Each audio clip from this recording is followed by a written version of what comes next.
Salut à tous et bienvenue dans ce nouveau live sur la chaîne Twitch UR Thunder France, c'est Pierre qui vous parle. Je suis très heureux de vous retrouver pour un nouvel épisode. Bon, un nouvel épisode, pas forcément avec le meilleur mood, puisqu'on vient de se faire défoncer littéralement par Denver. On est juste après le match. Mais on va revenir sur le début de saison d'OKC qui dans le bilan, est plutôt satisfaisant avec 2 victoires pour une défaite. Je suis avec Constant et Tom, comment ça va les gars? Vas-y, Tom. Enfin, Bah, C'est je pour ça qu'on fait veux pas de dire, il live, c'est pour m'explique ça que qu'on c'est fait pas de dur. truc à 3, vous savez pas non, répondre mais quand là, vous êtes trois. mais en même temps, t'as dit comment ça va, les gars. Faut faire comment Bah, ça et va bah les vous faites autres. Je suis avec ça Constant. va, et on Comment ça va, enchaîne. Vous, Constant? vous faites Non, ça ça va et va on pas. enchaîne. Ça vient conclure un bon gros week-end de merde. Hein. Suffit d'ouvrir un peu un truc, suffit d'ouvrir un journal, une télé pour voir que c'est la merde. Donc voilà, OKC qui se prend une branlée face aux Nuggets, j'ai envie de dire que ça m'a énervé le premier quart-temps.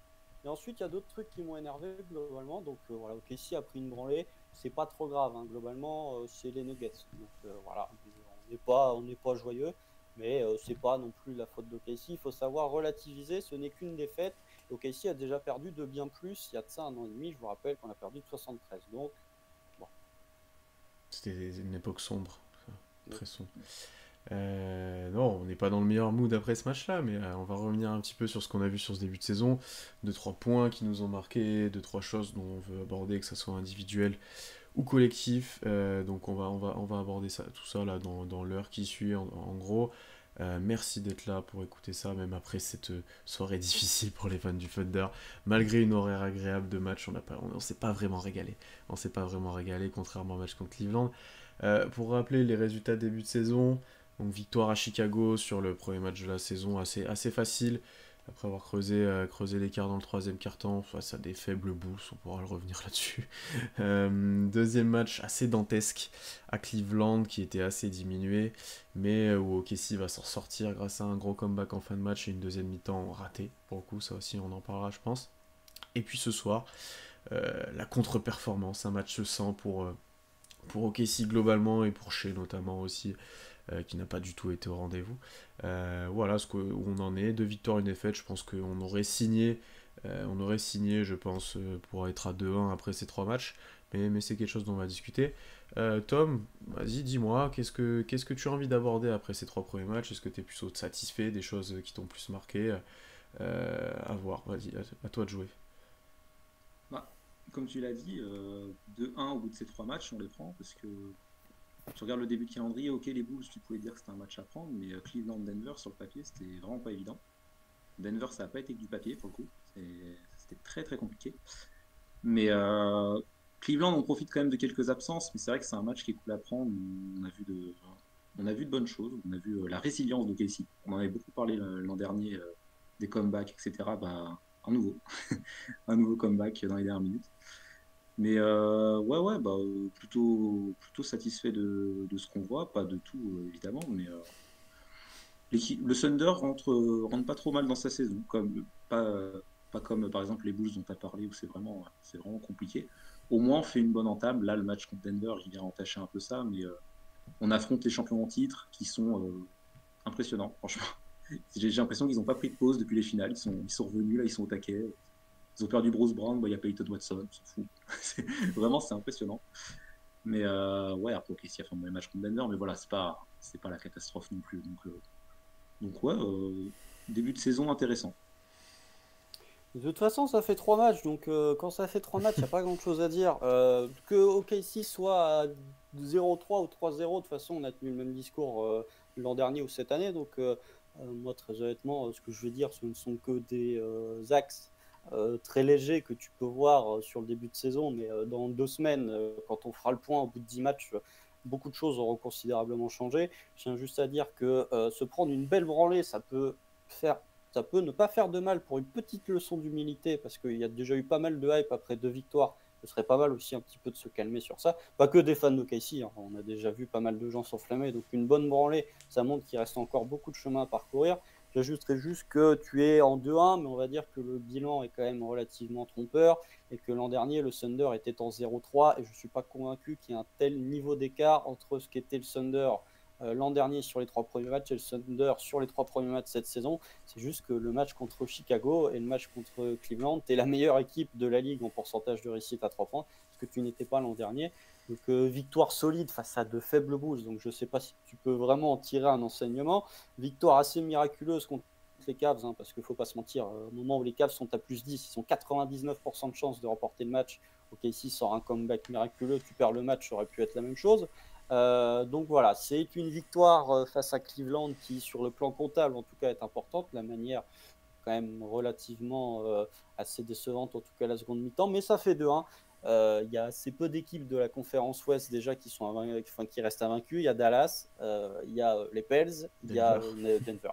Donc voilà, ça fait 3 équipes qui restent invaincues. OKC aura une belle occasion de se rattraper dès la nuit prochaine face aux Pistons. Il y a Homestead encore, il y a 5 matchs à domicile. Donc voilà, tu perds contre des Nuggets qui sont injouables sur le début de saison.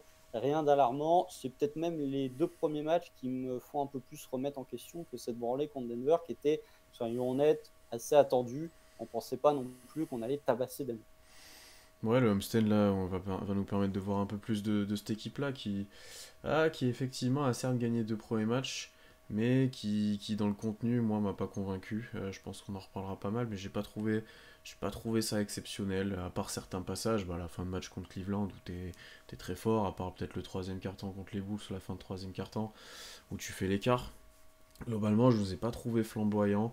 Shea a été très bon sur les 2 premiers matchs. Il y a d'autres joueurs qui sont passés complètement à travers. Mais je ne vous ai pas trouvé flamboyant. Et effectivement, peut-être que ça va te permettre de redémarrer un petit peu cette défaite-là, d'enchaîner tout de suite. Avec peut-être des matchs. Tu auras des matchs abordables à domicile. Tu en auras des un peu plus compliqués là qui arrivent. Donc ça va être intéressant à suivre. Il y a des blessures aussi qui peuvent jouer dans certaines line-up, dans certaines choses que l'on voit où on a des difficultés. Ça pourrait s'améliorer avec les retours des 2 Williams. Mais ouais, je suis pas forcément convaincu comme vous de ce qui a pu être produit. Je pense que comme toi, on a été sauvé par un peu d'adresse. Après, il y a quand même un point, moi, qui m'a un petit peu rassuré, c'est que contre les Bulls et même contre les Cavs, et surtout contre les Bulls, j'avais quand même l'impression qu'on jouait. Alors, ça a des défauts et c'est un avantage, mais de jouer comme si on savait qu'on était la meilleure équipe sur le terrain, avec une certaine maîtrise, notamment contre les Bulls. J'ai l'impression qu'on maîtrisait un peu notre sujet, même si c'était pas. C'était un sujet, c'était un 12 sur 20, mais on le maîtrisait quoi. Mais sur ça, c'est un sentiment que j'avais rarement l'année dernière, d'être vraiment meilleur que les équipes adverses. L'année dernière, on était plus dans la surprise à chaque fois, ou plus en stress de savoir si on allait bien jouer ce soir-là ou pas. Là, j'ai senti une certaine maîtrise. C'est le sentiment que j'avais moi. Je sais pas si c'était la même chose pour vous, mais j'avais ce sentiment-là que je me disais on est meilleur qu'eux. Voilà, je m'en fais pas trop. Alors après, ce sentiment d'être prétentieux et de prendre de haut les équipes d'en face, c'est ce qui a souvent coûté des matchs sous l'ère Ça, c'est sûr. Ross, notamment l'année du Big Flop avec Melo et PG. Donc je pense que pour une équipe qui n'a rien prouvé, globalement, c'est une équipe qui n'a pour l'instant rien prouvé, elle ne s'est pas qualifiée en playoff. Si tu commences à prendre les équipes adverses de haut, il va peut-être falloir se calmer. Moi, je ne pense pas que c'est ça. Je pense que le Thunder a fait un début de saison correct. Il y a plein de... Alors, pour regarder pas mal de matchs sur le début de saison, hormis les Nuggets et peut-être les Pels, personne ne fait un début de saison flamboyant. Boston fait un bon début de saison aussi. Personne ne fait un début de saison flamboyant, mais disons qu'il y a des points, si on commence à rentrer un peu plus dans le détail directement, il y a des points que tu ne voyais pas l'an dernier, que tu vois cette année et qui, moi, me frustrent particulièrement. C'est qu'on a décidé de devenir les Golden State Warriors, c'est-à-dire qu'on fait des matchs à 30 passes décisives, par contre, on perd 18 ballons. Rien que le match contre les Bulls, tu as parlé d'une certaine supériorité sur l'adversaire, Pierre, mais c'est juste parce que troisième quart, on met tout dedans et qu'on arrête de perdre des ballons. C'est-à-dire que OKC était, je sais plus si c'est le match contre les Bulls ou contre les Cavs, mais OKC perdait l'an dernier en moyenne 13 ballons, ce qui faisait que malgré une attaque qui était assez faible en termes de réussite, tu parvenais à surnager parce que tu perdais assez peu de ballons finalement, donc tu avais pas mal de tirs comparé à d'autres équipes. Là, en fait, on s'est mis à perdre énormément de ballons, donc c'est le premier point qui m'inquiète. Deuxième point, c'est que c'est encore une équipe qui est extrêmement dépendante de son shoot et qui est encore défendue comme une équipe qui n'a pas de shooter. C'est ça qui m'inquiète, c'est que vous voyez le match contre Denver, ça sort pas sur Dort. Vous voyez le match contre les Cavs, ça blinde la raquette, ce qui explique que Shea fait un très bon début de saison. Il fait 3 bonnes mi-temps, c'est-à-dire le match contre Chicago plus la première contre Cleveland, le reste c'est moyen. Donc oui, c'est des points qui sont à corriger assez rapidement pour certains, mais il n'y a rien de flamboyant, même si le bilan comptable est positif. Après, on va rappeler que Cleveland jouait sans Darius Garland et sans Jarrett Allen. Pour ce point de supériorité, juste j'ajoute, c'est que j'avais l'impression qu'à tout moment on pouvait passer une vitesse et appuyer là où ça faisait mal pour les Bulls, qui eux semblaient quand même bien en difficulté. Voilà, on va pas parler des Bulls, mais dans la création, dans plein de choses. Là où tu vois que nous, à un moment, on s'est dit ça peut cliquer, tu peux faire des stops, tu peux accélérer le jeu et faire l'écart. Mais vas-y, je te laisse enchaîner, Tom. Bah oui, contre les Bulls. Après, les Bulls, c'est une équipe, c'est une attaque très stéréotypée. Là, on les a défendus un peu comme on met un gros défenseur sur la ville, on met un gros défenseur sur DeRozan, et après, c'est bon, on va stopper leur attaque et nous, on va pouvoir dérouler derrière. Et c'est ce qui s'est passé parce que Zach LaVine a été dégueulasse. Donc, après, moi, l'histoire des pertes de balles, on t'a parlé constant, moi, ça me pose moins problème. Dans le sens où l'an dernier, on a fait pas mal, on jouait pas mal en ISO, il y avait beaucoup de dépendance hachée, etc. Sur le début de saison, qu'on essaye beaucoup plus partager la balle, quitte à ce qu'il y ait du déchet, moi justement, ça me va plutôt bien. C'est plutôt les joueurs individuellement qui devraient assurer le mouvement de balle et déchets à la création qui sont décevants plutôt que le fait de faire ça. Moi, ça me dérange pas trop qu'on perde beaucoup de ballons quand on fait circuler le ballon. Ce qui m'emmerde un peu plus, c'est quand, je sais pas, on a Chet qui remonte la balle, qui commence à faire un dribble dans le dos et qui perd la balle. Là, c'est une perte de balle relou. Mais si tu essayes de bouger le ballon et que tu perds le ballon comme ça, bon, les intentions sont bonnes et on est qu'au bout de 3 matchs. Donc ça me dérange pas plus que ça. Je serais moins catégorique là-dessus. De toute façon, encore une fois, ce n'est que 3 matchs, hein, donc on se base sur ce qu'on a eu. Mais ce que je trouve frustrant, c'est que la plupart des ballons perdus d'OKC sont dans l'axe du terrain en plus. Donc ça donne 2 paniers faciles en transition. Tu les perds pas dans un angle à 0 degré, tu les perds plein axe. Donc du coup, ça donne beaucoup de ballons à l'adversaire. Pour le reste, oui, pour les ISO, je sais pas, je trouve que c'est le Thunder. De toute façon, on l'a vu sur la pré-saison, c'est essayer de jouer un peu plus collectif. Shea est un peu plus rôle de playmaker, donc ça prend du temps. Il y a un peu plus de perte de balles parce qu'il n'y a pas forcément les bons choix qui sont faits tout le temps.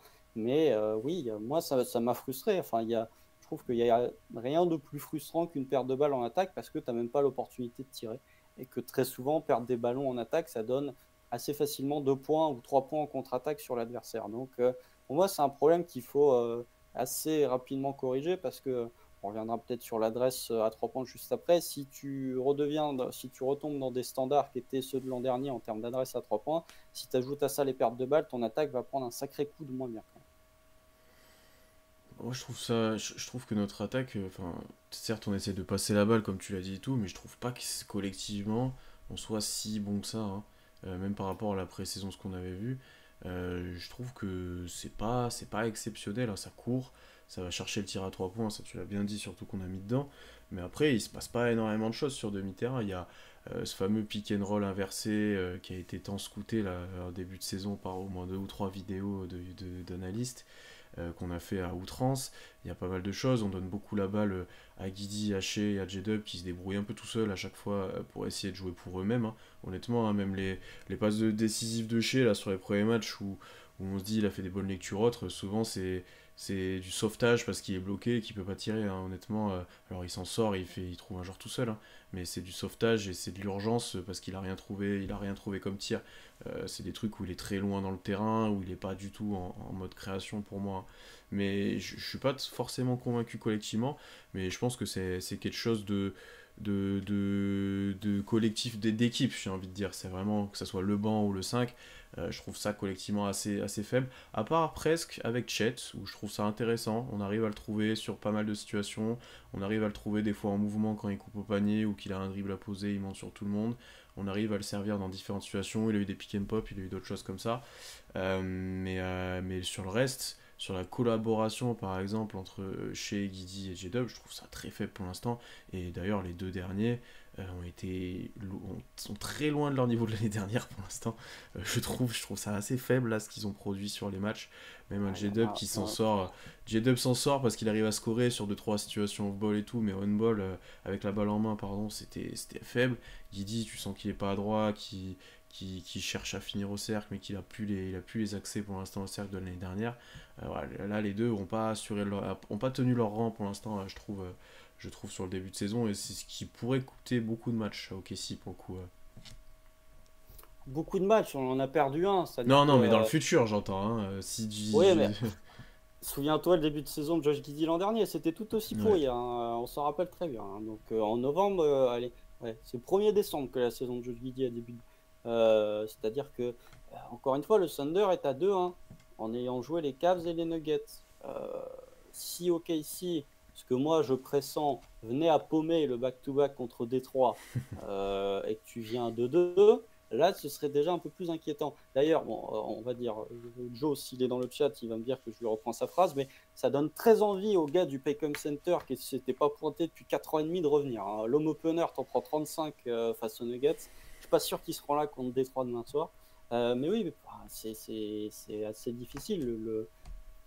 Je dis pas que le Thunder a été scouté parce que les équipes défendent globalement le Thunder de la même façon que l'an dernier. C'est juste que l'accès au cercle est encore plus bouché et que tu n'as pas de lancer. C'est-à-dire que moi je l'ai tweeté de manière assez virulente sur mon compte perso durant le match, mais autant sur le début de saison, encore une fois, pour regarder pas mal d'équipes, les arbitres sont beaucoup plus cléments sur les défenseurs et beaucoup plus durs sur les attaquants. Mais il y a un moment où il a fait 54 drives sur les 2 premiers matchs. Il a eu 4 lancés. 4 lancés sur 54 drives. Il y a peut-être une petite dichotomie là quand même. Sachant que les fautes qui sont pas sifflées sur Shea cette année, il avait les mêmes l'an dernier et c'était 2 lancers francs. Alors je ne sais pas ce qu'il a fait durant l'été aux arbitres NBA pour être sanctionné de cette manière. Il va peut-être falloir commencer à resiffler des fautes. Donc oui, au niveau de l'attaque, je trouve que le Thunder est encore une fois défendu comme une équipe, tu sais qu'ils vont agresser le cercle, donc tu blindes l'intérieur.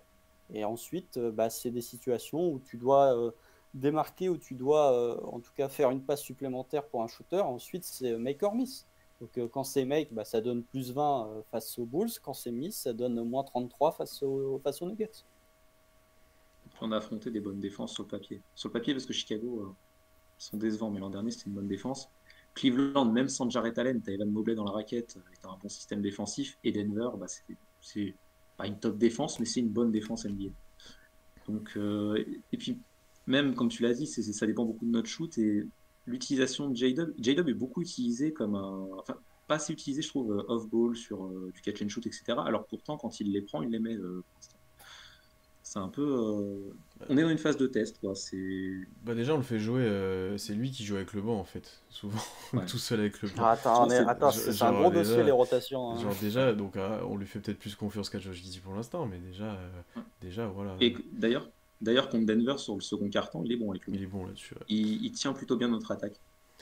Après, c'est pas tant l'attaque qui a été défaillante. Non, aujourd'hui. L'attaque a été défaillante, mais la défense, quand tu gagnes. La défense. De toute façon, quand tu joues Denver et que tu gagnes pas les minutes où Jokic est sur le banc, tu peux dire adios à ton match. Hein. Donc après, ouais, si on rentre déjà dans l'individuel, je trouve que J-Dub. Voilà, vous pouvez réécouter le live qu'on a fait il y a de ça une semaine avec Pierre où j'avais dit ne pas se croire superstar trop vite et c'était un peu le scénario catastrophe pour J-Dub. On n'est pas si loin que ça. Je vais l'excuser, on va dire, pour le match de ce soir parce que ça a peut-être été le deuxième meilleur joueur du Thunder après Shea. Oui. Après Shea. Non, Shea a très probablement été le pire joueur du Thunder ce soir. Quoique Josh Giddey, c'est pas mal aussi. Shea, il a été infâme. Il a été infâme, mais on va dire que dès que tu vois qu'il prend sa deuxième faute au bout de 4 minutes, tu fais aller adios. Merci pour tout. Ça va pas être ta soirée. Mais disons que Shea il a 2 défenseurs dès qu'il drive sur le panier. Vers le panier et en plus il a pas les calls alors que Josh Giddey il a pas de défenseur. Ça faut arrêter avec les calls. Là aujourd'hui il en a 0 à voir. Hein. Il a forcé, il est monté sur les joueurs. Et moi c'est le gros reproche que j'ai. Alors c'est moi qui ai LT contre Cleveland, mais je suis d'accord qu'il aurait dû en avoir plus. Mais il y a combien de fois où il cherche la faute, où il pousse les gars, il monte sur les gars, et il y a encore trop de situations. C'est des calls qu'il avait l'an dernier. Ça dépend lesquels. Il y en a qui l'avaient pas et qui l'aura pas. Et il y en a ceux qui l'avaient, par contre, c'est quand il a plus de vitesse et que là, qui fait un vrai drive. Mais là, quand il joue posté, qui monte sur les gars, je suis désolé. Il y a des fois où il se plaint. Moi, je lui donne pas le coup de sifflet. Je suis désolé. Alors, il doit en avoir plus. Ça va se plaindre de ça et tout. Mais il y a un moment, il a beaucoup forcé. Il a énormément forcé sur le premier match. Hein. Alors, il a été efficace. Mais là, contre Denver, il a archi forcé. Les autres matchs, il a beaucoup forcé aussi en mettant les tirs archi difficiles. Mais il y a un moment donné, quand tu forces comme ça, tu auras toujours moins de calls que quand tu as un jeu clean, que tu prends moins de tirs, etc. Et que voilà, c'est obligatoire. Parce que quand tu es dans la limite tout le temps, face à une défense contre Cleveland, comme l'a dit Tom, qui a très bien défendu dans la raquette, qui a été très physique, c'est sûr que tu n'allais pas avoir de call. Après, c'est un scandale qu'il en ait que 2 en fin de match, lancer franc, ça c'est scandaleux, mais tu peux pas en avoir 10 dans un match comme ça. C'est pas parce que tu cherches trop la faute, c'est pas possible. Alors en plus, vous savez, que ce soit Tom, que ce soit Pierre ou les gens qui nous écoutent régulièrement, je ne me plains jamais de l'arbitrage. Mais il y a un moment où le match contre Cleveland, il arrive lancé. Damien Jones, il met sa main gauche sur la tête de Shea, sa main droite sur l'arceau. Alors, je savais pas qu'on pouvait protéger le Shark en mettant la main sur l'arceau. Pour moi, c'était goaltending et c'était 2 points. Mais tu parlais du fait que Shea, il forçait beaucoup, qu'il n'avait pas de drive clean. Bah ouais, parce qu'il y a 2 gars qui l'attendent sous la raquette. Donc, c'est dur d'avoir des drive clean quand tu as 2 gars qui l'attendent. Et pourquoi il prend autant de tirs? Après, il fait 2 matchs exceptionnels. Hein. On va pas. Mais non, mais, voilà. mais parce qu'il met Non, mais dedans que- des tirs difficiles, mais il pourrait se rendre les choses bien plus faciles en laissant venir le jeu. Ça m'amène mon deuxième point. Comment il se rend les choses plus faciles quand tu as personne qui prend le relais offensivement derrière lui? C'est-à-dire que Josh Giddey est aux abonnés absents. Josh Giddey, la seule réussite de Josh Giddey depuis le début de saison, c'est les remises en jeu. C'est-à-dire que ça joue comme un joueur de special team en NFL, quoi. C'est pas attaque-défense, juste l'entre-deux. C'est quand même assez difficile. J-Dub, off-ball, il est quasi inexistant, comme l'a dit Tom. On lui donne des situations off-ball, il prend des mid-range en pull-up sur des isolations. Tu te dis, qu'est-ce que c'est que ça? Le troisième meilleur joueur, alors le meilleur joueur du Thunder, j'ai même envie de dire, ça se bat entre Shea et Chet, mais ça reste Shea, malgré les matchs dégueulasses. C'est les 2 meilleurs joueurs. Le troisième meilleur joueur du Thunder cette année, pour l'instant, c'est Lou Dort. Et le quatrième, c'est Cason Wallace. Il manque 2 titulaires qui étaient tes deuxième et troisième meilleurs joueurs l'an dernier. Donc c'est difficile pour Shea de ne pas forcer quand il n'y a personne en fait qui prend le relais offensivement derrière lui. Ah mais ça je suis d'accord, mais du coup on peut pas se plaindre constamment qu'il ait pas des coups de sifflet ou il force, tu vois. Il y a une demi-mesure quand même. Oui, non, Sur mais... les mi-distances, c'est ça, je suis d'accord avec toi, il y a une demi-mesure.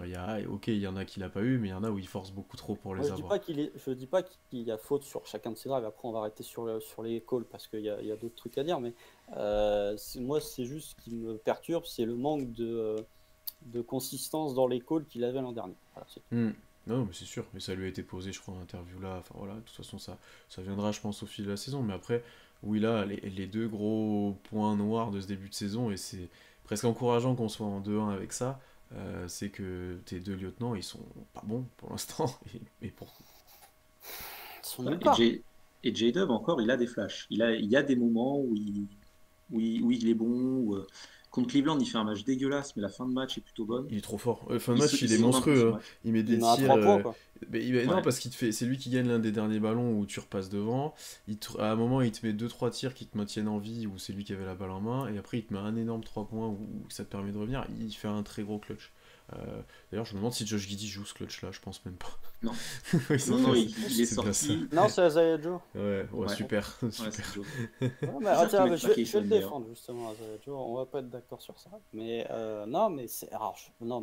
Josh Giddey, alors je me rends compte lentement mais sûrement que Josh Giddey n'a pas de toucher de balle ou un toucher de balle très médiocre. C'est-à-dire que vous comparez le toucher de balle de Chet et de Josh Giddey, mais c'est le jour et la nuit. C'est la Ligue 2 et la Nationale 2 au niveau du toucher de balle. Et Josh Giddey, lui, il y a beaucoup de frustration alors, vis-à-vis de l'arbitrage. Alors là, pour le coup, je laisse à juger, mais je pense que Josh Giddey, c'est encore moins bon que Shea sur la provocation de lancer, parce que lui, pour le coup, il n'y a jamais aucun drive où je siffle faute. Il met pas dedans à 3 points. On voit de moins en moins de création parce qu'il est de moins en moins balle en main et qu'en fait, Shea, on est un peu en train de lui demander de faire ce qu'il faisait un peu avec le Canada, c'est-à-dire de faire du playmaking d'opportunité où son tir crée suffisamment d'espace pour les autres pour qu'il se fasse une passe. Donc du coup, il y a de moins en moins de Josh Giddey.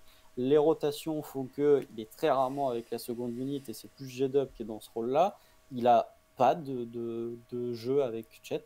C'est l'une des principales déceptions, c'est que vous avez le souvenir d'une action où tu as, je sais pas, Chet qui pose un écran, Josh Giddey qui va finir, ou un pick and pop entre Josh Giddey et Chet. On l'utilise pas comme ça, donc non, il en a pas. Je pense qu'il a dû jouer 3 pick and roll sur les 3 premiers matchs, donc déjà, c'est donc sûr voilà, que... c'est-à-dire qu'on est en train de transformer, enfin les 3 premiers matchs de Josh Giddey, c'est comme si tu demandais à Josh Giddey d'être un scorer first. C'est pas ça la qualité principale de Josh Giddey, et je parlerai même pas de la défense qui est catastrophique. Moi, je le trouve horrible défensivement. Match contre les Bulls, ça le cherche systématiquement dans le premier quart pour le cibler. Match contre les Cavs, il n'a pas été bon non plus. Alors après, la défense du Thunder est, on va dire, passable sur ce début de saison, mais Contre les Cavs, vous allez bien, hein. Première mi-temps contre les Cavs, ça Oui, il défend loupe très tout à 3 fort, hein. points quand même.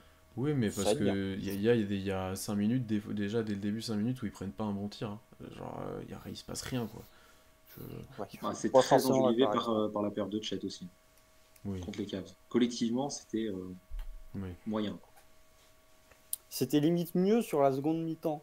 Mais c'est juste parce que Donovan Mitchell était Bon, fou après, furieux l'autre. sur la seconde mi-temps. Bon, Donc voilà, je trouve que effectivement, on nous dit dans le chat, quand on voit le peu de laps de temps où tu as vu Misic faire des trucs avec Chet, tu ne peux qu'être déçu de la combinaison entre Josh Giddey et Chet, puisqu'elle n'existe pas. Donc Josh Giddey, on va être patient, ça fait 3 matchs, hein, ça se trouve, le match contre Denver. oui. Bon, en plus, le match contre les Bulls, il est pas si mauvais que ça, je crois, il doit mettre 15 points à 6 sur Non, 10 au tir. en vrai, Euh, Il fait un, il a ses contre-attaques, il met un ou deux tirs, tout le monde a mis dedans contre ce match-là, de toute façon. oui. il fait un gros troisième quart contre Chicago, Ouais. Guidi. Donc voilà, ça fait que 3 matchs contre Détroit, il peut nous mettre un 18-9-9, mais c'est pas suffisant, c'est pas suffisant. Alors peut-être qu'après, encore une fois, hein, ça c'est ce que j'avais dit quand on avait fait la preview à Docablo, on a peut-être trop d'attentes, et que là du coup ça nous remet un bon coup de dire calmez-vous, il y a encore beaucoup de chemin à faire, mais il y a des points qui sont au-delà du niveau individuel des joueurs, je trouve qu'il y a certains aspects tactiques que je vois ou que je ne vois pas qui me frustrent. Alors après, c'est des trucs que tu peux corriger, hein. Un début de saison, on ne demande pas de jouer comme tu joues début avril. Puis après, Moi, nous, ce qui c'est m'inquiète ce le qu'on plus avec voit, et... Guidi, Vas-y, Tom. ce qui m'inquiète le plus avec Guidi, c'est comme tu l'as dit, c'est son utilisation. C'est pas tant ses performances, parce que le fait qu'il soit pas bon, ça peut arriver, mais le fait que J-Dub soit le leader de la seconde unité, je sais pas, ça aide pas Guidi, et puis c'est pas le contexte dans lequel on a envie de voir J-Dub forcément. Pareil, c'est mis dans le chat, J-Dub il cut plus. Il va plus au panier, il l'a fait contre Chicago. Un peu et ça marchait plutôt bien. Il y avait des pocket pass là. Le mec drive, il s'arrête un peu après la ligne des lancers et il lâche la balle pour un gars qui arrive du corner. Et J-Dub a été une ou deux fois dans cette situation et ça marchait bien. Mais depuis, ouais, J-Dub est beaucoup balle en main et Josh Giddey, il a un rôle secondaire en fait en attaque. Et ça, c'est Il a une utilisation parfois de joueur en catch and shoot. C'est-à-dire qu'il est c'est dans un ça. corner, ça fait un kick-out sur lui. On parle de jeu C'est ça, vidéo. c'est un mec à 30%, quoi. Donc c'est sûr qu'il va pas être bon là-dedans. Donc ouais, je suis un peu. Je sais pas si on parle de rotation maintenant, mais je suis Ouais, un peu Ah bah, on sceptique peut quand même pour dire, on peut Miley. quand même dire du positif. Chet Holmgren est un sacré joueur de basket. Alors oui, Oui, On parlera il a après pris des une sauce. rookies. Il a pris une sauce par Nikola Jokic, oui. Alors, qui ne prend pas une sauce par Nikola Jokic? C'est-à-dire que même Anthony Davis a pris une sauce par Nikola Jokic en mai dernier. Oui, il aurait très certainement pu mieux défendre Jokic. Après, quand Nikola Jokic a décidé de ne pas manquer un panier, c'est Ah ouais. difficile de l'arrêter globalement. C'est ce que je vous ai Mais dit, et quand tu commences, que les 4 premières situations, il lui donne jeu au poste bas sur Chet, ils avaient très bien ciblé, ils savaient ce qu'ils allaient faire, ils savaient qu'il allait mettre 8 points. C'est c'est enfin, vrai qu'il c'était... y a une semaine, Anthony Davis a pris une sauce, Jaren Jackson Jr. a pris une sauce. Enfin, globalement, Ouais. les meilleurs intérieurs du monde se cassent les dents sur Nikola Jokic. C'est sûr qu'un gringalet de 2,16 m qui joue son 3e match NBA va avoir aucune chance face à Nikola Jokic. Et il n'a pas été aidé non plus par les rotations d'OKC. Les rotations, je ne dis pas les joueurs, mais la manière qu'a d'OKC de rotationner en fonction de ce qui se passe sur le parquet, il n'a pas franchement été aidé. Ça va lui servir de leçon, hein. C'est pas plus mal de le faire former à la dure plutôt que de le cacher et de dire bah non, on va mettre Jalen Williams dessus. Au moins, il a appris à la dure. Néanmoins, le match contre Chicago, il se fait crosser par André Drummond. Bon, ça, c'était vraiment C'était horrible. le welcome to the NBA moment. Mais en attaque, il avait été plutôt bon le match contre Cleveland. C'est oh là là, il fait chaud. le match contre Oh, Cleveland. le En fait, match. le match contre Cleveland, c'est ce qui te fait dire ça valait le coup d'attendre un an. C'est moi ce qui fait, moi ce qui me rassure dans la position que j'ai depuis sa draft de dire que Chet Holmgren sera le deuxième joueur le plus important d'OKC après Shea. En tout cas, il sera plus important que J-Dub et que Josh Giddey parce que ce qu'il apporte défensivement, c'est monstrueux. Au-delà des contres, effectivement, il y a une action qui a été postée par Royce Young que j'avais, moi qui d'habitude suis aveugle dès qu'il se passe des trucs loin du ballon. Quand je regarde un match, une action où Chet va défendre un mec qui a 3 points dans un corner, il y a une passe de renversement, au bout de 3 secondes, il est dans l'autre corner à défendre le joueur. Ça m'a bien plus impressionné que ses contres. Et en attaque, même là où il prend une sauce par Jokic, en attaque, j'ai trouvé intéressant. Très bon finisseur près du cercle. Alors, il y a des limitations au niveau du dribble, mais ce qu'on voit de Chet Holmgren, tu peux difficilement redire quelque chose, en fait. C'est ça. En attaque, c'est très rassurant. Ah ouais, C'est c'est ce que très, très j'allais rassurant. dire. Défensivement, contre Chicago, il fait pas un super match, mais c'est un premier match de carrière. Donc en soi, tu joues Vucevic et puis Drummond au rebond, c'est relou. Mais ouais, contre Cleveland, il a fumé Evan Mobley, quoi. Alors qu'Evan Mobley, c'est pas un touriste. Hein. C'est quand même très fort ce qu'il a fait. Quand Mobley, il drive là, sur une des premières actions et que Chet, il reste bras en l'air comme ça et qu'il le compte, t'es en mode, mais Bah, en fait, qu'est-ce que c'est que ça? les Cavs ont à moitié trouvé la solution, c'est-à-dire que Chet, si tu veux le mettre en difficulté, faut le faire jouer à l'arrêt. C'est-à-dire que si tu arrives lancé et que Chet t'attend, c'est plus dur que si tu le joues poste bas et que si tu es à l'arrêt, voilà, et que tu le joues un peu plus au physique que de le prendre de vitesse et d'arriver pleine balle. Mm. C'est comme Ouais. ça Puis que les Cavs ont pu s'adapter un peu. Après c'est pour un kamikaze, Mobley, athlète, hein. puis Mobley en vrai, ça lui va parfaitement parce que c'est un des seuls joueurs qui est pas bien plus gros que lui. Un petit peu, mais pas plus, qui est pas plus grand que lui, qui a pas énormément de moves offensifs. Je vais pas trouver. Il en a casé 2-3 sur Chet, mais globalement, il a pas très bien joué offensivement. Il a un peu mieux joué en deuxième mi-temps sur 2-3 actions. Mais il l'a graille, hein, honnêtement, il l'a mangé. Et puis là où je te rejoins, Tom, c'est qu'offensivement, Chet m'a surpris là sur le début de saison. Déjà, il met dedans, bon, comme pas mal de joueurs du Thunder, mais même ce soir, Tout le bon, Thunder. mais même ce soir, c'est l'un des seuls qui met dedans. Enfin, tu Oh, vois, il a là, fait un écart par contre. il met je crois, les 5 ou Oui, à 7 3 points, premiers ouais. points. Ouais, il est pas beau. Il doit mettre les 7 premiers points, je crois, contre Denver, là. Et tu Oui. vois, Ouais. et tu vois, en fait, toute la panoplie, entre guillemets, qu'on pouvait attendre, mais que t'étais pas sûr d'avoir. T'as eu un 3 points, un 3 points soit en trailer, soit en pick and pop. T'as eu un drive où il passe Jokic, il va dunker. Et t'as eu un drive où il se crée un petit fadeaway à mi-distance. Tu dis, bon, ok, Ouais. vas-y, on prend, hein. Et c'est ce qui me surprend un petit peu, parce que sur la pré-saison, en balle en main notamment, c'était assez compliqué. Et là, honnêtement, sur les 2 derniers matchs, en tout cas contre les Bulls, c'était plus dur. Il a fait des bonnes choses.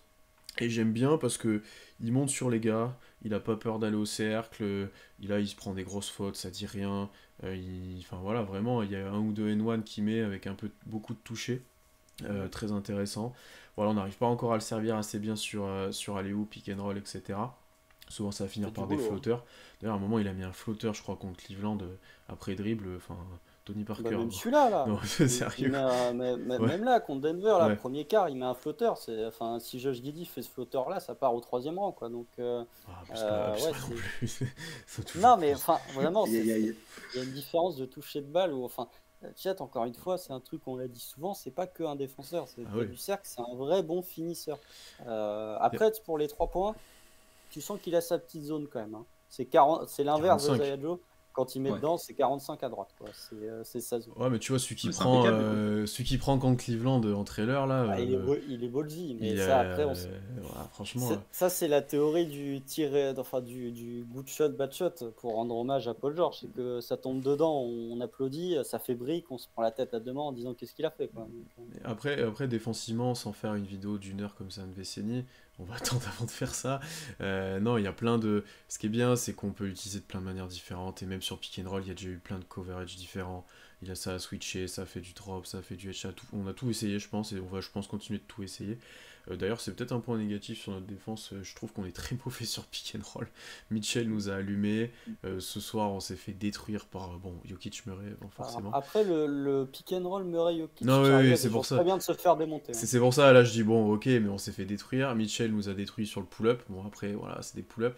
Mais ouais, peut-être un petit point à surveiller pour la suite. Mais non, globalement, Chet, c'est la grosse satisfaction des 3 premiers matchs, hein, je pense. Après, on s'est fait allumer sur les pull-ups de Donovan Mitchell. Faut peut-être arrêter de passer sous l'écran quand t'as Donovan Oui, Mitchell, hein. Mm. N'est-ce Ah, pas, c'est Lou relou, Dort? ça. Lou Dort qui fait un bon début de saison. très bon. C'est bon. Je trouve que défensivement, il y a quand même des choses à dire. Alors, il y a très probablement plus de 5 guards qui sont meilleurs défenseurs que Lou Dort dans toute la NBA. Il n'y a pas 5 guards que je prends devant Lou Dort pour me faire un stop sur une possession. C'est-à-dire que il y a Jrue Holiday, Alex Caruso, Marcus Smart. Il y a Ouais. des joueurs qui sont des meilleurs défenseurs que Lou Dort. Caruso, vu la sauce qu'il a pris contre nous, déjà, moi, ça Oui, m'a. alors ça arrive ça arrive à des gens de prendre des sauces. Lou Dort, il a bien pris une sauce par Donovan Mitchell. Malgré tout, quand il faut faire un stop, Ah, il est il trop y a fort. peu de gens que je choisis devant Lou Dort, même si Mitchell était cramé. Il a mis dedans à 3 points. Il y a certains drives où, encore une fois, c'est compliqué. Il a mis le drive qui fait gagner le match face aux Cavs sur Max Strus et sur Evan Mobley. Alors ça, Si il vous fallait une preuve supplémentaire pour montrer que cette fin de match était complètement hallucinante, c'est que Lou Dort réussit à finir sur Evan Mobley et sur Max Strus sur un drive. D'ailleurs, c'était un point que je trouvais intéressant, c'est que sur cette possession-là, Shea n'avait pas été obligé de prendre un pull-up compliqué comme l'an dernier. Dès qu'il est doublé, il fait une passe et ensuite c'est les autres qui se débrouillent. Bon, c'est pas, on va voir si ça se reproduit. OKC a remporté son seul match dans le clutch et c'est peut-être une victoire qui sera importante quand il faudra faire les comptes à la fin de saison. Donc voilà, Lou Dort c'était intéressant. Défensivement, je trouve qu'il peut faire mieux, mais disons que de ce qu'on attendait de Lou Dort, c'est relativement satisfaisant. C'est bien. Ouais, défensivement, mais Lou Dort, c'est un défenseur de joueur d'ISO un peu. C'est contre Chicago, Lavine ou DeRozan. Le deuxième mi-temps sur DeRozan, là, quand il est collé à lui sur tous les mi-distances, là, il est insupportable. Mais ouais, par exemple, sur Mitchell, Mitchell, je pouvais rien faire, mais là, contre Denver, c'est offensivement, il est en sur-régime. Pour le coup, il prend même des pull-ups à mi-distance, ça rentre. Oui, sur Evan Mobley aussi. Ouais, il en a pris un même ce soir. Il te soulage parce que les deux autres sont pas là, hein. Enfin que sont pas au niveau, je pense. Franchement, hein. Comme dans le play-in l'année dernière, comme plein de choses, hein, dès que lui. L'an dernier, Josh Giddey était là pour le coup. Oui, ouais, mais en début de match, par exemple, où tu avais du mal, c'est lui qui prend les responsabilités. Hein. Ça, on est habitué avec lui. Hein. Donc après, voilà, encore une fois, c'est assez pas inquiétant parce qu'on joue 3 matchs. Encore une fois, ils font pondérer. Ça se trouve, OKC va gagner, je sais pas, 4 des 5 matchs restants du Houston et tu seras en 6-2 et en fait, tout ce qu'on dit, il faudra le jeter à la poubelle. Mais disons que le step pour l'instant qu'on avait promis durant l'été à Josh Giddey ou à Jalen Williams n'est pas arrivé, en tout cas pour l'instant, et que le Thunder est encore extrêmement dépendant d'une part des performances de chez Gilgeous-Alexander, parce que dès que chez un coup de moins bien ou est mieux défendu, typiquement la deuxième mi-temps contre les Cavs, offensivement il se passe plus rien. Aussi Cleveland a extrêmement bien défendu sur la seconde mi-temps, et là le match contre Denver où il met rien, en fait personne n'est réellement capable de prendre le relais. Donc encore une grosse dépendance à Shea, et pour l'instant ceux qui étaient censés step up sont peut-être ceux qui déçoivent le plus. Au moins, tu as une bonne marge de progression. Je pense que c'est surtout c'est dans le contenu et dans ce qu'on voit qu'on n'est pas satisfait, mais après, sur le bilan et dans la marge de progression qu'il y a, du coup, on peut être demandeur. Quoi. On est à 2-1 alors que ça n'a pas été exceptionnel. Ça, c'est assez encourageant. Il faudra qu'on parle de Cason Wallace aussi, mais vas-y, toi.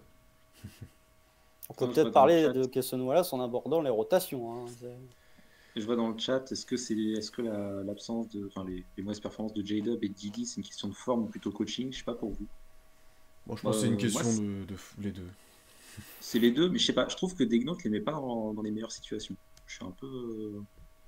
T'es dans le test, je pense. Bah ouais, mais je sais pas. Le test est bizarre. Enfin, après J-Dub, ok, je peux comprendre le test. T'as envie de le tester balle en main, tout ça, ok. Là, le deuxième carton contre Denver, c'est bien, mais sinon globalement, c'est un peu décevant.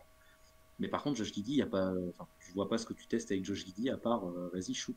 C'est un peu bizarre. Après, il contrôle pas tout sur le terrain non plus, quoi. Parce que Josh Giddey, il a quand même des tirs, il va driver. Et là, tu prends le match contre Denver, il a plein de drives où il joue tout seul, alors que tu sais pas pourquoi, où il va essayer de finir des contre-attaques bizarres. Ça, pour le coup, tu contrôles pas. Hein. Par contre, j'ai l'impression qu'il est mis dans les meilleures dispositions. Je suis un peu déçu de ça. Ouais. Là, après, par contre, l'expérimentation de J-Dub avec le banc, ça c'est calculé et c'est un test par rapport à l'année dernière, hein, ça c'est sûr et certain. Après, si je peux juste conclure sur ça, la forme de Josh Giddey, il m'avait l'air en forme avec l'Australie durant la Coupe du Monde. Hein. Donc à moins qu'il soit mis à bouffer des barbecues et des kebabs tacos 3 viandes durant les 2 mois, moi c'est pas une question de forme. Ouais, ça dépend, hein. Tu peux avoir ton pic, c'était quand même il y a un petit moment maintenant. Le temps que tu redescendes avec une prépa où tu joues pas tant que ça et où c'est de la pré-saison et de l'entraînement, Josh Giddey, on le sait, tu l'as dit tout à l'heure, hein, les débuts de saison c'est pas toujours ça. Je pense que tu peux réavoir un temps de retrouver un rythme. C'est pas défendu pareil la NBA non plus par rapport à la FIBA. Je pense que tu peux avoir un petit temps de retrouver un peu de sensation. Ouais, mais pour moi, Josh Giddey, il est pas hors de forme. Il est pas hors de forme. Je veux dire, ce qui fait que le début de saison de Josh Giddey, les 3 premiers matchs, hein, on a joué 2% de la saison. Non, 5% de la saison. Ce qui fait que le début de saison de Josh Giddey est pas bon, c'est pas un manque d'impact physique, c'est qu'il est pas mis dans les meilleures dispositions ou ne se met pas lui-même dans les meilleures dispositions. Je pense qu'il y a ça aussi. Il y a lui-même et le reste, ouais. Disons que quand il part main gauche et qu'il fait un tir drop main droite, il y en a marre. vraiment essayer de faire un layup main gauche, quoi. C'est- Là, c'est insupportable. Ouais, bon, après pour les rotations, parce qu'on nous dit il faut parler d'Eynault, bon, globalement, le 5 majeur, on le savait, on n'est pas trop surpris. C'est en sortie de Ouais. banc que ça peut poser un peu plus de questions, encore que Cason Wallace c'est Ramener très. Kenrich. Ouais, l'absence de Kenrich et Jennings fait du mal, je pense, honnêtement. Euh, Beaucoup de mal. Ouais, Beaucoup de mal, clairement. vraiment, on sous-estime là un peu l'impact que ça peut avoir, parce qu'effectivement, en fait, en backup 5, t'es très faible du coup. On en avait parlé en preview avec Constant, mais tu es obligé de mettre du Dieng en 5, Sarr et Poku, enfin là, tu es obligé de mettre du Poku parce que tu veux de la taille, Sarr, c'est compliqué, enfin voilà, c'est vraiment Dieng ton option, donc ça, c'est assez compliqué. Du coup, tu as beaucoup d'Aaron Wiggins aussi qu'on aime bien, mais qui fait un début de saison discret, j'ai envie de dire, pas nul, mais discret. Et après, honnêtement, Cason Wallace, lui, est plutôt satisfaisant en sortie de banc, c'est même une grande satisfaction pour l'instant. Misic, bon, ça, à mon avis, lui, pour le coup, manque de rythme, et pas fort, mais manque de rythme, et c'est pour ça qu'il va être utilisé, je pense, sporadiquement au début, et c'est ce que Daynault a un peu suggéré. Mais ouais, tu manques un petit peu d'options, et alors pour le coup, Isaiah Joe, là, moi, c'est ma tête de tueur du début de saison, parce qu'il met pas dedans, et que ça me frustre, et qu'il est encore sur le terrain à faire n'importe quoi. Et du coup, c'est un peu, c'est un peu, ouais, t'es en manque. T'es en manque d'options. Là où Daynault avait plein de joueurs à mettre, je trouve que là, tu manques un petit peu d'options en sortie de banc. Et heureusement que Cason Wallace performe, hein, parce que sinon, ça aurait été assez compliqué, je pense.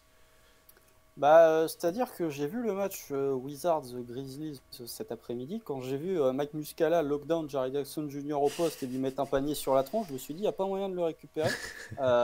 Parce qu'il nous manque, hein, Mike Muscala, avec son Ah numéro bah 33. là, oui, D'ailleurs, là, il te ferait du bien, la, là. Ouais. la dame qui faisait les interactions au Paycom Center durant les temps morts portait le numéro 33. Donc je pense qu'elle est nostalgique de Mike Muscala, parce que je suis pas sûr que l'indicateur du Thunder ce soit le 33.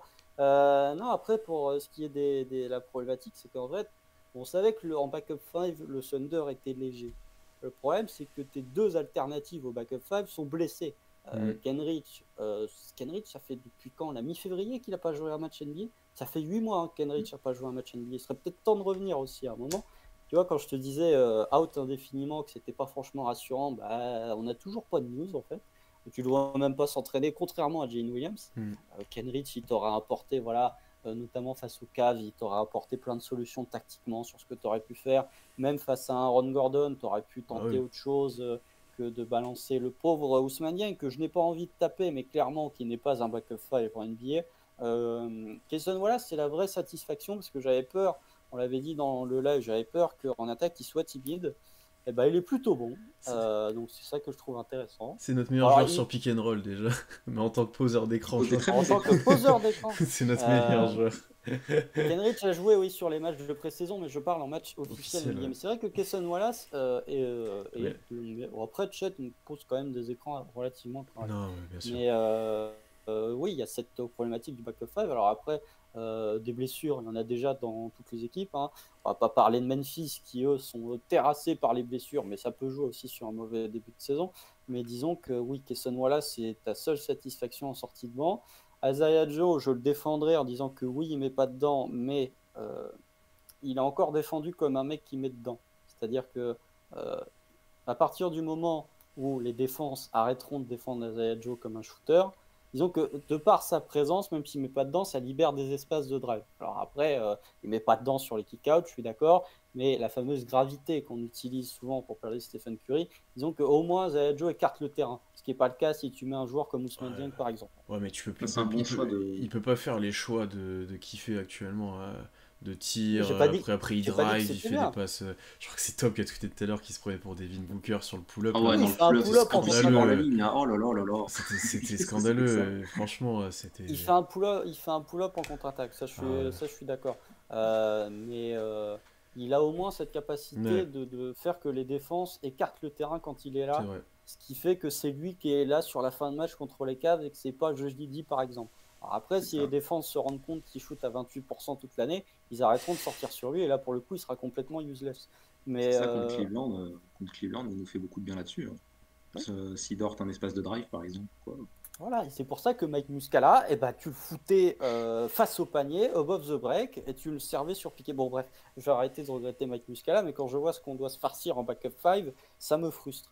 Non, bah après, on peut peut-être passer sur les rotations de Mark Reynolds, c'est-à-dire que c'est difficile de réellement tirer des bilans sur le banc. Déjà, c'est difficile de tirer des bilans après 3 matchs, mais c'est difficile de tirer des bilans sur le banc quand les rotations changent de match après match. C'est-à-dire qu'il y a des équipes qui jouent les playoffs, d'ailleurs, et c'est peut-être ça la différence, encore pour l'instant, ce qui fait pas vraiment du Thunder une équipe complètement compétitive et accès full compétitivité, c'est qu'il y a des équipes, premier match, elles tournent à 9.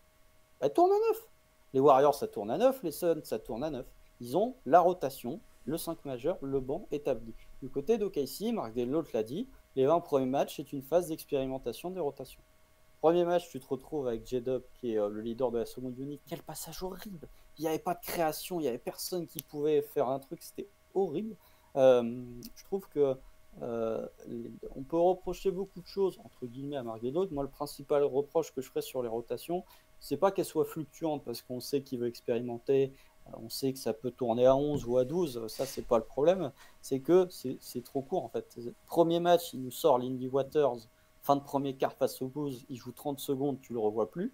Deuxième match, j'ai le souvenir, à un moment, il te met Chet, alors que c'est le moment où Chet est très bon en plus. C'est troisième quart, il me semble, où il sort tous ses contres.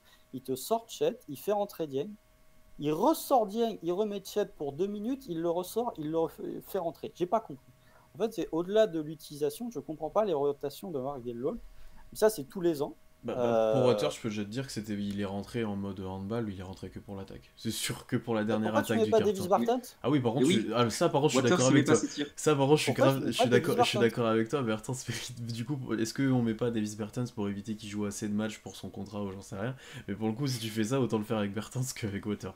Mais c'est pour ça qu'il est rentré. Hein. C'est comme quand on fait rentrer Josh Giddey que pour les touches, hein, honnêtement. Mais oui, je n'ai pas compris. Oui, mais pourquoi tu fais ça?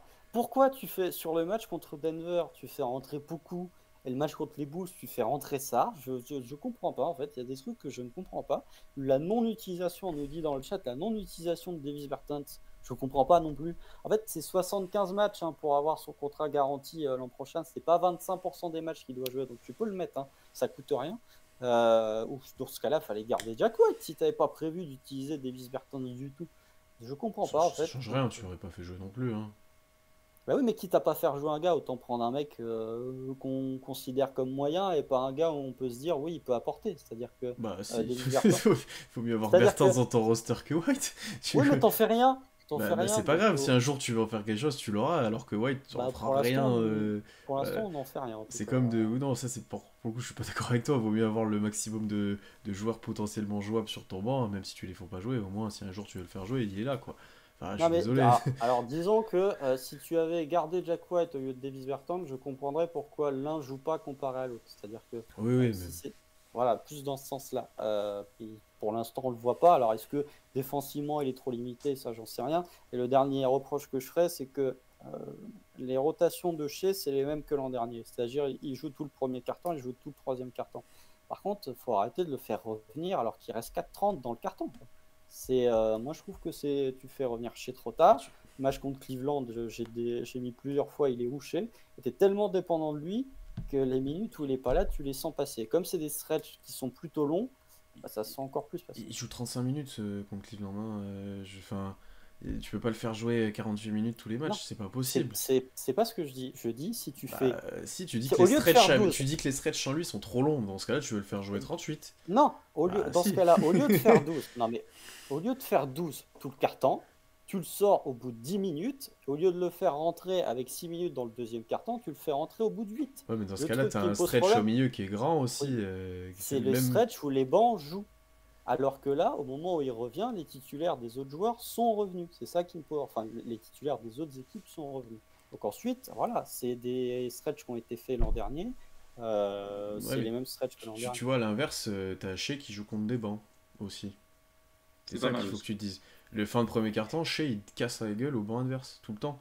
Et je pense que c'est quelque chose que lui veut et apprécie, entre guillemets, et qui marche très bien depuis l'année dernière. Que les fins de premier carton, c'est le moment où Shea il va te mettre 10 points d'affilée. On le sait, tu vois. Et si tu perds ça, pour le coup, tu perds un petit boost que tu peux avoir avant sa sortie, justement. Et je pense que même lui, dans le rythme, vu qu'il commence ses matchs souvent très discrètement, J'ai l'impression, hein, c'est rarement lui qui a tous les 3-4 premiers tirs du Thunder. Tu perds déjà, je pense, 1 minute 30, on va dire, où il prend pas. Enfin, moi, ça me scandalise pas. Alors, effectivement, des fois, c'est frustrant parce que tu te dis, putain, quand c'est qu'il revient et tout, parce que t'es en galère sans lui, parce que les autres tiennent pas la baraque, ou voilà. Mais il joue déjà 35 minutes, il joue déjà ou 36. Ou normalement, tu peux pas le faire jouer 40, hein. Et la même chose, c'est pour Chet. Michel a joué 42 par contre. Oui, non, mais alors ça, je sais pas si c'est vraiment utile. Deuxième match de la saison, tu joues 42 minutes, je suis pas sûr que.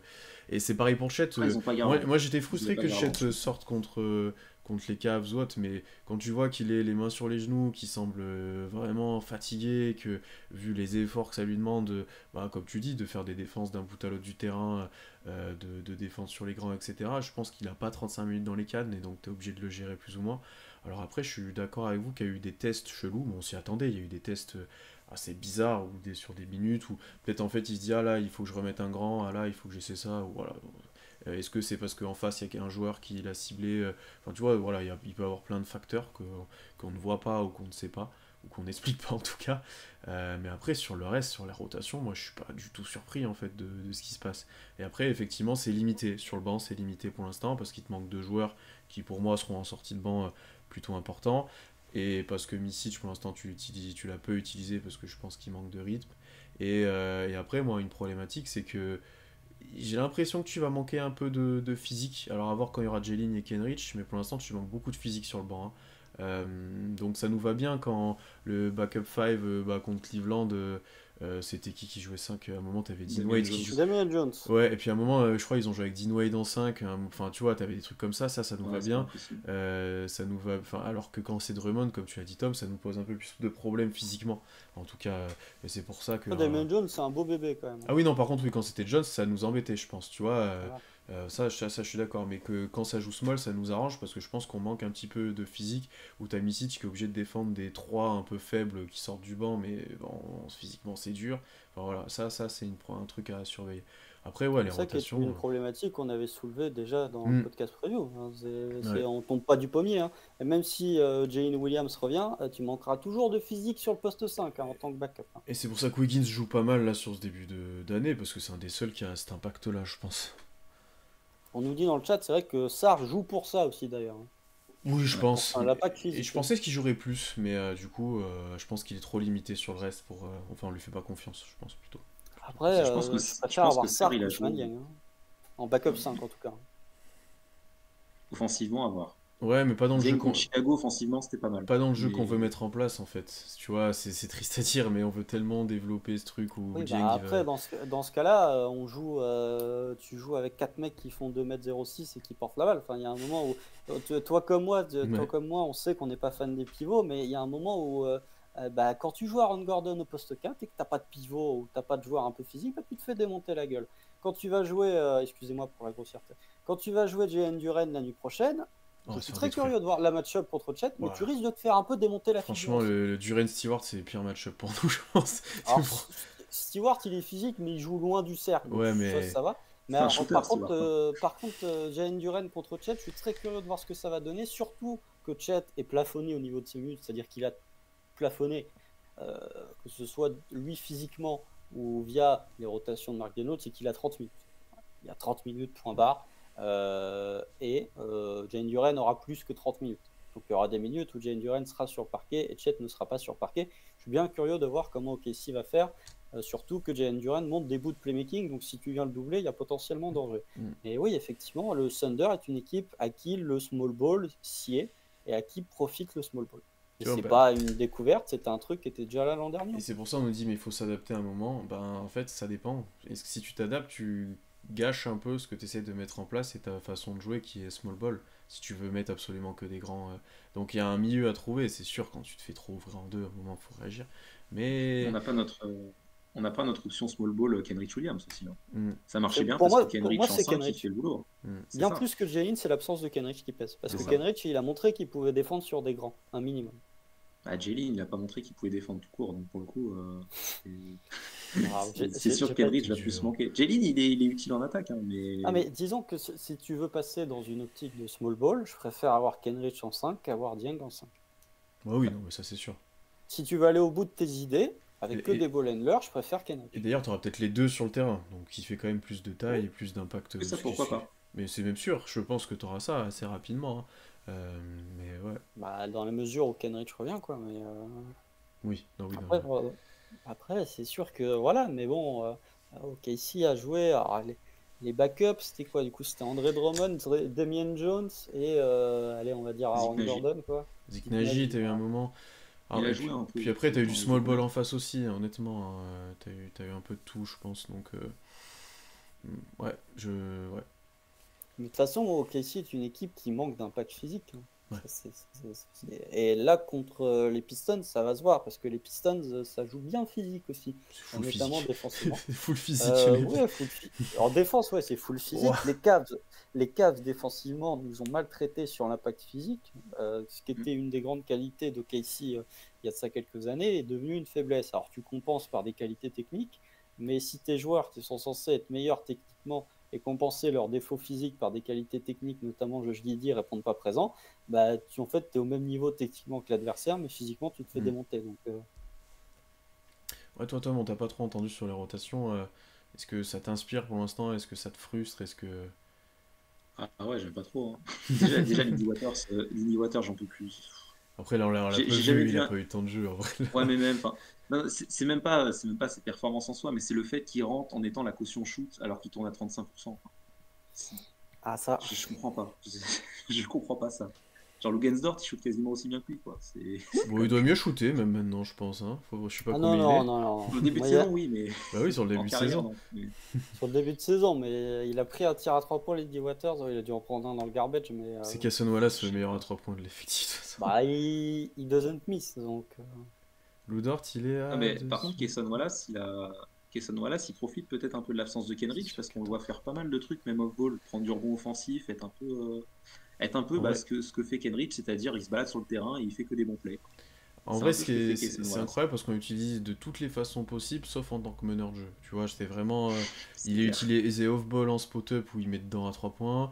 À un moment, il va avoir une fin de possession où il sera connecteur. Après, il va être utilisé pour poser un écran. Il va ouvrir, il va scorer. Après, il va être dans le dunker spot. Là, ce soir, il marque un moment. Genre, il feinte, il met un petit layback sur de grands. Tu fais bon, bah très bien. mhm. Allons. Mais Mais il y a même des c'est. moments où il pose un écran et il roule au Oui, cercle. ouais, ouais, il l'a fait. Non, mais c'est vraiment. Donc, c'est assez Pourquoi il fait surprenant, ça? mais je pense que c'est vraiment le joueur qui est prêt à tout pour que l'équipe marche plus ou moins et que ça fonctionne pour lui. Donc, c'est vraiment intéressant d'avoir un outil un petit peu comme ça. Après, ce serait bien de le voir un petit peu plus balle en main. C'est quand même une de ses qualités où il pourrait faire des choses, mais bon. Et j'aime après playmaker défensif déjà. Il a du progrès à faire encore. Bon, c'est ses 3 premiers matchs NBA, mais il a déjà des capacités de faire des interceptions. Il a contré Jamal Murray là aujourd'hui sur un fadeaway. Mhm. Enfin, Ouais, il y a eu 2 3 trucs intéressants déjà. ça c'est pas mal sur Murray. Parce qu'on l'a pas trop vu sur des forts attaquants, Kayson, pour l'instant. Ouais. Bah, tu vois, contre les Cavs sur Mitchell, on l'a pas vu. Bon, il y Mm. avait Dort, hein. Puis Et presque tout terrain Mitchell était d'ailleurs injouable aussi. aussi. D'ailleurs, il aime Ouais. bien. C'est ça. Mais les peu de séquences qu'on a vues sur Murray, c'est pas mal. Parce que contre Cleveland, j'étais même déçu qu'on le voit pas sur Caris LeVert. Il était sur Ty Jerome. Je sais pas trop. Enfin, du Ouais. coup, bah, il était sur personne. Mm. Mais, Mm, mm. Il y a quand même des c'est- possessions où c'est Aaron Wiggins qui défend sur Mitchell. Oui, on ouais. switch on Ouais, fait il confiance switch. plus à Wiggins là-dessus, ouais, effectivement. Mm, mm. D'ailleurs, Alors que on Wiggins switch n'a un peu pas trop sur montré. on switch un peu trop sur notre small ball. Disons que je trouve que les équipes adverses trouvent facilement des mismatchs bah, sur pick and roll, quoi. Ouais. Et les intérieurs, ils se régalent. Et t'as des switches où des fois, c'est Misic qui se retrouve à défendre en 5 et tu te dis, mais qu'est-ce qu'il fout là, quoi? Bah, le problème, c'est que C'est un pour moi, peu. tu peux te permettre de switcher sur pas mal de gars dans ton 5 majeur, parce que si t'as un. Tu vois, quand t'as un Dort qui défend sur Mitchell et qui prend un peu d'avantage, mais c'est que J-Dub qui vient compenser, tu dis bon, ok, on peut s'en sortir, ça va. Mais sur le 5 du banc, comme tu dis, quand t'as Kesson qui défend sur un gars et c'est Missy qui se retrouve dessus, ou tu vois, c'est différent. C'est vraiment différent et je trouve que c'est un peu plus difficile.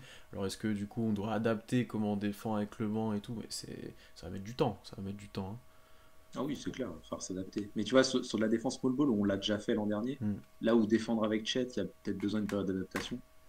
C'est quand c'est J-Dub qui switch sur le 5, vu il a des bras immenses et qu'il est costaud, ok, mais sinon c'est une mismatch permanente et on se prend 2 points, quoi. Donc, j'avoue que défensivement, je suis un peu déçu là-dessus. Sur le small ball, j'ai pas l'impression qu'il soit si bien qu'on défende si bien en small ball. D'ailleurs, dans le podcast preview, on avait dit qu'il allait y avoir très peu de minutes où Cason Wallace et Lou Dort allaient être ensemble sur le parquet. On l'a déjà bien vu sur ce début de saison. Ce qui est un peu bête parce que pour le coup, c'est deux de tes attaquants les plus efficaces sur le début de Comme ils mettent dedans, franchement, effectivement. s'ils continuent de mettre dedans les deux comme ça, tu peux les laisser sur le terrain. Disons Dort est à 6 que- sur 14 sur le début de saison, donc c'est honnête. Voilà. Pas Oui, mal. parce que c'est sur 14 à 3 points, c'est plus connaître. D'ailleurs, Et Kayson est à 1200% au tir. ouais, 1200 J'ai pour pas sortir. testé. D'ailleurs, c'est très fort quand même chez Gilgeous Alexander. L'espace d'un match, il est passé de 61 à moins de 50% au tir. Ça, c'est bon, ça fait que 3 matchs, mais c'est quand même très fort. Alors, on peut peut-être aussi parler du fait que Shea n'a pas compris que ce qui faisait sa qualité l'an dernier, c'est qu'il prenait moins de 3 points. Parce que là, les temps de passage, c'est les mêmes que ceux d'il y a 2 ans. Faut peut-être y aller mollo, surtout qu'il n'y a pas de catch and shoot, il y a quasi que des step back. Ah, Pour l'instant, il les met. T'es mauvais angle parce que t'as dit qu'il y avait eu des bons catch and shoot contre les Oui, Bulls ou je sais pas quoi. sur les Bulls, il met pas dedans, mais il met dedans ses step back, il met pas dedans ses catch and shoot. Mais il y en a pas contre. Alors Cleveland, il met un 3 points sur un catch and shoot. C'est là où il y a le comeback. Et là, il y a que des step back. Donc calmos. Mais après, oui, effectivement, je trouve que. Disons que les line-up Cason Wallace et Lou Dort, au moment de dire Cason Wallace, je le fais rentrer à la place de qui dans le 5 majeur, t'as pas trop de regrets en disant à mes 5, en fait, mon 5 titulaire, les 5 sont tous très bons, je peux pas en enlever un. Tu as toujours un ou deux joueurs du 5 majeur que tu peux relever en disant bon, lui, il fait pas un grand match. Donc, Après, c'est définitivement ton guard en sortie de banc, par contre. chez 2 sur 5 et 2 sur 2, si t'enlèves le match de soir, 3 points. Bon. Ça... Justement, sa sélection à 3 points était pas trop mal, je trouve, sur les 2 premiers matchs. Là, il s'est bien forcé sur des step back parce qu'il avait... ses tirs rentraient pas. Ouais, parce qu'il avait pas de situation dans la raquette. Franchement, ouais. Je pense il y a des 3 points qui étaient plus des aveux d'impuissance à des moments. Il y en a peut-être eu un ou deux où c'est qu'il n'arrivait pas à aller dans la raquette. Mais il n'a pas pris tant que ça, quoi. Ouais, il est à quoi là? Il est à 9? Non, il a plus que 9 là si tu prends les 3 matchs. Il en a pris 4 ce soir. 0 sur 4. C'est ce soir qui fait mal. Bon, donc il est à 11. Il a 4 sur 11. Il a 11 sur 3 matchs. Donc il est bien en avance sur les temps de passage de Ouais, mais après, comme il a pas de lancer, comme des fois il est défendu vachement dans la raquette, t'es obligé. C'est des tirs qui sont laissés. Hein. Là, il y a des situations où ce soir, il remonte la balle, il fait ses crosses et tout, et en fait, il l'attend de au lancer franc, quoi. Il peut avancer. Donc ça, c'est problématique. C'est problématique si tu prends pas de 3 points pour faire un minimum sortir. Pour ça, c'est dur d'avoir des drag clean quand t'as 2 mecs qui t'attendent. Il a pris autant de lancers que de tirs à 3 points. Là, ouais, mais la solution. L'une des solutions de ça, c'est si tu t'arrêtes à 3 points et que tu tires et que tu mets dedans, ils vont être obligés d'avancer en défense. Hein. C'est obligatoire. Oui, mais tu peux l'utiliser autrement sur du catch and shoot. C'est pour ça que j'avais bien aimé le match face au Bulls, c'est qu'il mettait pas dedans sur les catch and shoot. Les 2-3 points qu'il met, c'est de step back. Et il y avait une utilisation. Là, c'est que des step back par contre. Après, si c'est une arme pour lui et qu'il est à 35% sur les step back, bon, écoute. Il l'était pas, c'est ça le problème. Il peut l'être, je pense qu'il peut l'être, honnêtement. 35% sur les step back, ça commence à être très solide. Mais bon, après, voilà, on va pas non plus critiquer un joueur qui était à 31 points de moyenne sur les 2 premiers matchs, à 60% au tir. Mais oui, c'est sûr que le Thunder, comme toute équipe NBA, on va pas se mentir, est très dépendant de son adresse. C'est que c'est difficile de gagner dans la NBA de 2023 quand tu mets pas tes 3 points, et c'est relativement facile de gagner dans la NBA de 2023 quand tu shootes à 50% à 3 points. Mais les axes de progression, on va dire, qu'on espérait voir au-delà du tir sont pas encore présents, et les stats de Clean the Glass sont pas encore disponibles parce que je pense que l'échantillon est trop petit, mais en termes de finition près du cercle, le Thunder doit encore être classé bas parmi les équipes en termes de pourcentage de réussite. Ouais, là on est nul. Même un J-Dub on a loupé pas mal, même en fait à part Chet je pense qu'on est très nul, je pense honnêtement. Oui. Messieurs, d'autres choses à rajouter avant de conclure cet épisode? Ça fait que 3 matchs, donc calme. Voilà, le Thunder est en 2-1. Donc voilà, on est peut-être passé en étant un peu salé parce que la défaite était violente. Mais, on a été assez négatif, c'est vrai, mais je pense c'est ce qu'on disait, globalement le bilan est satisfaisant, mais on n'est pas convaincu par ce qu'on voit. On gagne un match miraculeux, on joue des Bulls très moyens et on se fait défoncer par Denver en fait. Donc, tout à fait, il n'y a rien d'illogique en fait, c'est ça le problème. C'est juste que, disons que si le match contre Cleveland avait été un peu plus maîtrisé, on aurait été plus positif. Mais le match contre Cleveland relève du miracle alors que la première mi-temps, il y a 10 points d'écart à la mi-temps entre Cleveland et... Il doit y en avoir 20. Plus. Je sais plus. 10 ou 12, en tout à- cas, il y a Je crois qu'à moins un de moment, on est à personnes. 14, mais je sais plus si on À la finit. mi-temps, Il t'es y a à mo- plus 10, mais tu montes plus avant, t'es à plus 14 à Oui, un moment, je crois. mais en Ouais, tout 14, cas, doit y avoir plus 20 à la mi-temps. Enfin, normalement, OKC Mm. doit plier ça en première mi-temps. Mm. Et la victoire relève du miracle. Mais encore une fois, quand on fera un podcast, je sais pas, dans 7-8 matchs pour faire un vrai bilan sur le début de saison pour voir les tendances, ça se trouve, OKC sera en 6-2, Shea sera à 40% sur ses step back, Josh Giddey sera repassé à 18 points de moyenne. Donc on peut jeter tout ce qu'on voit à la poubelle. Disons que c'est positif et négatif dans le sens où tu es à un bilan positif en ayant perdu contre la meilleure équipe NBA déjà, alors que tu as une marge de manœuvre qui est quand même gigantesque, même si l'adresse va retomber. Et c'est négatif en disant tu es à 2-1, mais on n'est pas séduit par le contenu. Mm. Donc globalement, prenez tout ce qu'on a dit pour des petites tendances ou des petites remarques, mais pas pour des conclusions, pas par la frustration non plus, mais voilà, des petits Non. points qui nous inquiètent ou qui sont à surveiller plutôt pour la suite. Et ben voilà, on se retrouve déjà dès demain soir pour le match contre les Pistons dès la nuit prochaine. Ouais, on le sent pas trop bien, je le sens. C'est pas la petite loose là, deuxième Je, soirée je- de je- back-to-back. on le sent pas trop bien, on n'aime pas trop cette confrontation contre les Pistons. Moi, c'est pas celle que je préfère dans le Après, jeu ce et qui est dans le bien, c'est gameplay. gameplay. que les titulaires auront les jambes fraîches parce Ouais. que c'est pas pour ce qu'ils se sont dépensés ce soir. Donc Et, ça, au moins, c'est pas. et une petite réaction d'orgueil en plus. Donc, euh, on se retrouve très vite. N'hésitez pas à vous abonner partout, toutes les plateformes d'écoute. Twitch, Twitter, YouTube, etc. Ce serait bien qu'on passe bientôt des petites barres, 500 abonnés Twitch, 1000 bientôt YouTube. Followers, parce que si on a 500 Oui, 500 abonnés, abonnés, on aurait des sous. 500 ouais. followers Twitch. Là, voilà, qu'on se rapproche doucement et mais sûrement de ces petits paliers-là. Mais en tout cas, voilà, on se retrouve très vite pour de nouveaux contenus. Et puis, bonne nuit à tous. Salut! Salut!